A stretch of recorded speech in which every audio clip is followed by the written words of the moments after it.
Você teve um AVC e quer um alongamento um pouquinho mais elaborado para trabalhar dor no ciático e na lombar?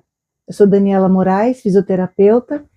Ó, a gente vai dobrar os dois joelhos, deitar, colocar a perna do AVC em cima do joelho oposto e nós vamos puxar o joelho bom na direção da barriga. Pode usar as duas mãos ou, se essa mão não funcionar, usar a outra. Também pode deitar perto da parede,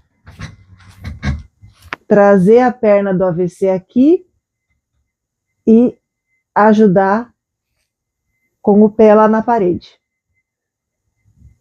E depois troca de perna e traz a perna do AVC aqui perto e alonga.